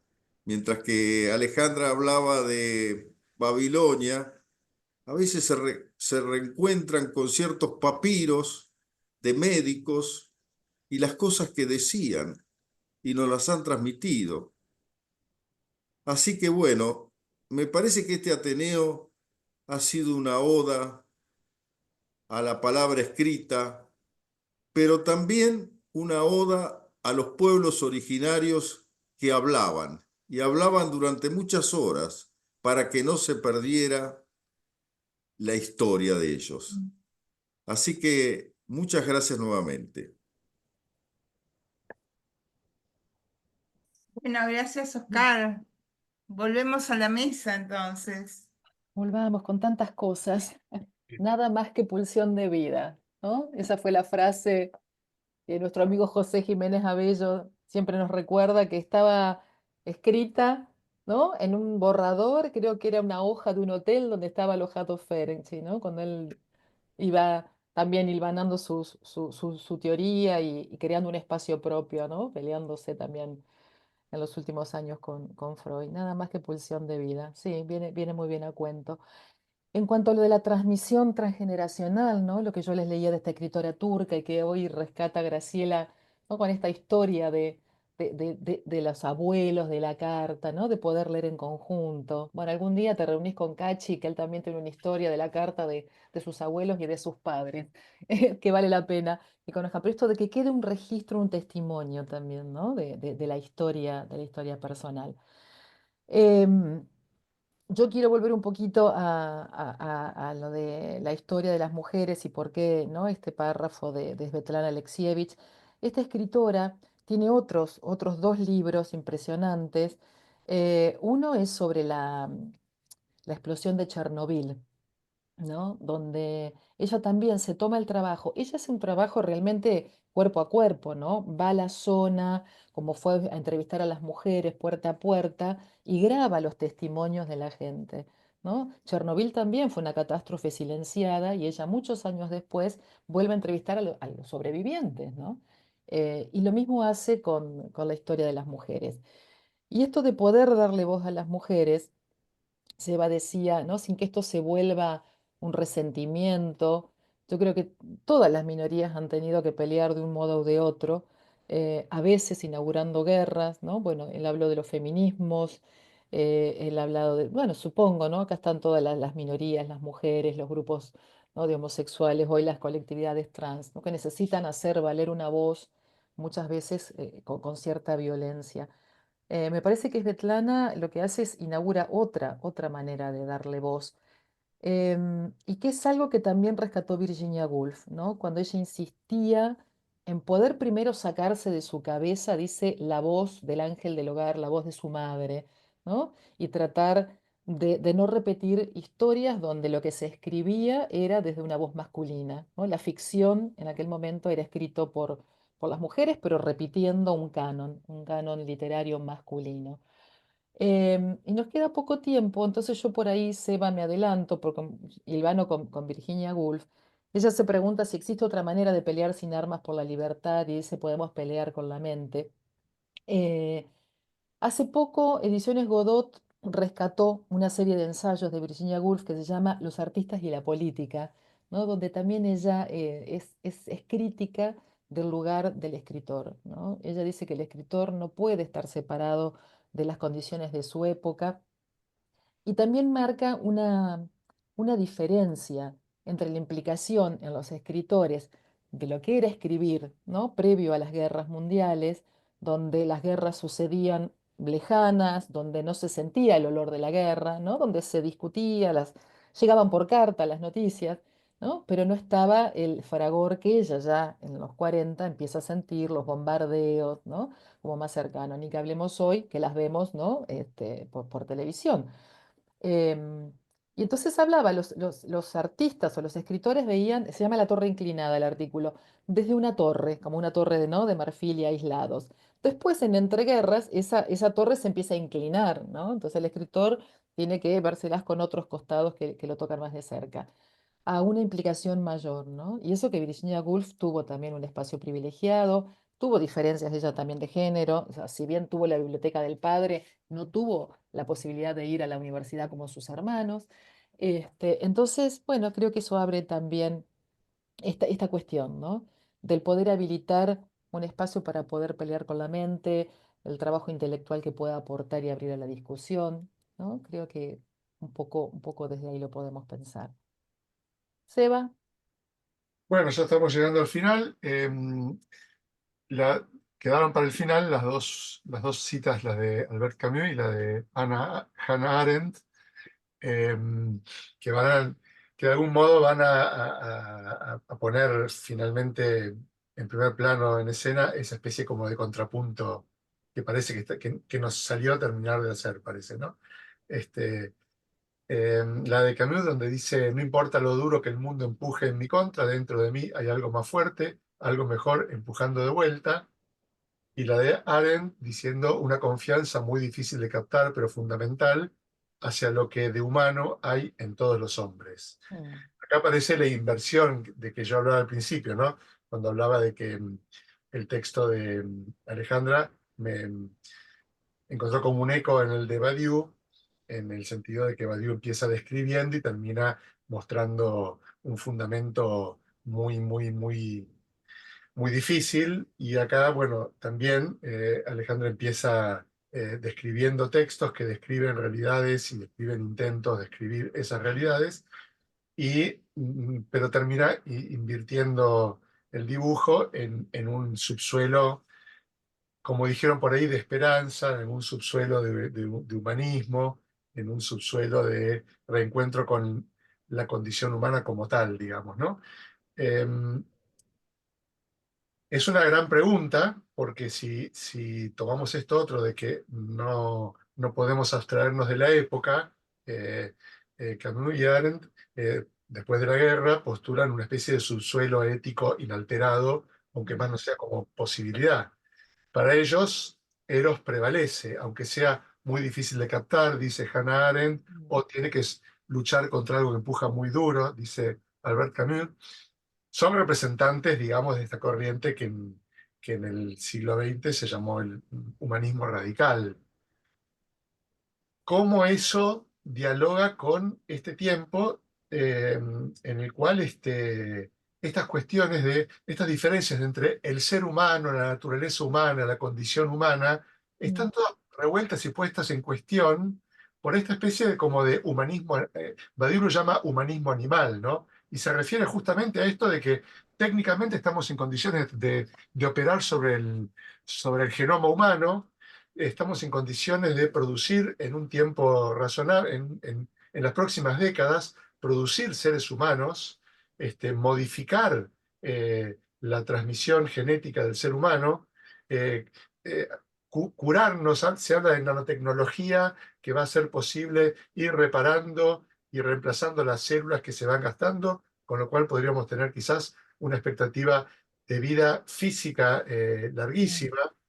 Y al mismo tiempo, todo esto, por supuesto, dentro de la dinámica del capital, que como sabemos es la ley de la selva. El que puede, puede, y el que no, ¿qué va a hacer?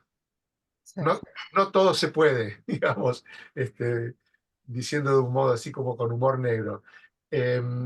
Entonces, si esta especie de humanismo animal que inaugura el siglo XXI, caído los proyectos teológicos, ¿no? Es decir, el hombre como de algún modo hijo o representante o presencia de una divinidad, o los proyectos antropológicos, ¿no? El hombre como tal, como centro de la consideración filosófica y ética y demás. Queda la técnica que puede transformar al hombre, no importa para qué ni hacia dónde, y el lucro como criterio. Entonces, ¿sobre qué se fundará esta esperanza, ¿no? Que por otro lado es algo que sigue vivo y sigue como latiendo y empujando iba a decir desde el interior, es una metáfora el interior, pero desde el interior, el exterior, desde la convivencia, desde esto que decíamos, ¿no? A veces cuando nos ponemos a hablar con otros es cuando nos damos cuenta lo que realmente quiere decir lo que pensamos. El análisis es como el epítome de esto, ¿no? Pero en general en cualquier encuentro humano, ahí encontramos qué es lo que realmente quiere decir lo que vivimos, lo que somos y lo que pensamos. Eso ¿sobre qué se funda? ¿Sobre qué se va a fundar, ¿no? En tiempos en que el humano está, en todas sus representaciones, está desfondado. Si el proyecto de ilustración nos llevó a Auschwitz y al Gulag, o a la actual rifa de vidas humanas en el mercado financiero, ¿no? Países que se levantan y se caen porque a alguien se le ocurrió subir y bajar las acciones de los bonos de tal país, etc. ¿En qué vamos a cimentar no solo la tarea de escribir, sino la de analizar, la de educar, la de hacer política, en algo que tendrá que ser ya no del orden del saber, sino del orden de la creencia, parecería? En ese sentido, yo quería traer rápidamente una... Bueno, no traigo nada porque quiero que termine Alejandra. Seguimos después nosotros. Bueno, me dejaste un minuto. No, eh, yo en relación a estas dos frases como esperanzadoras, ¿no? También lo primero que asocié fue también nada, rescatar como, y pensando también en una analista contemporánea, americana, neoyorquina, Sandra Beschler, ella habla de valores en la clínica, ¿no? Dice que hay emociones que guían el tratamiento, y ahí también asocié con François Julien, con 5 conceptos propuestos al psicoanálisis.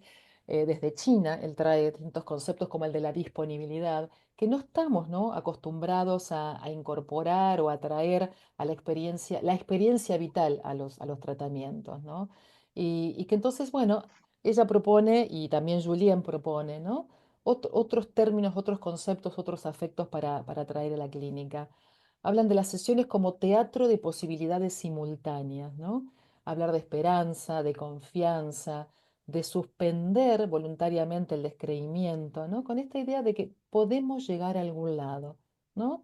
Em, Alguna vez un paciente me decía que al comienzo de otro tratamiento le habían dicho, bueno, de acá va a salir algo bueno, ¿no? Como una confianza en que el método, pero también en que la relación, ¿no?, va a llevar a un buen camino. Y también, para cerrar, también lo traigo a Ferenczi, ¿no? Cuando él dice que si de veras el paciente siente que lo vamos a cuidar, que vamos a tomar en serio la necesidad infantil de ayuda, ¿no?, que todos los pacientes son como niños indefensos, entonces recién ahí vamos a ser capaces de ayudar al paciente, dice, a mirar atrás hacia su pasado sin terror, como esta presencia incondicional y amorosa, ¿no? También yo rescataría esto, ¿no? Como esta confianza en el ser humano, en lo que tiene de humano, ¿no? Esto del orden de la creencia que vos decías, que no descansa, ¿no?, sobre pruebas lógicas, o sobre evidencias material, pero bueno, hay algo de eso también ahí que se juega. Bueno, Eliana, te Bueno, dejamos. muchas gracias Alejandra, Sebastián y a todos los que intervinieron por este Ateneo que nos hace reflexionar tanto.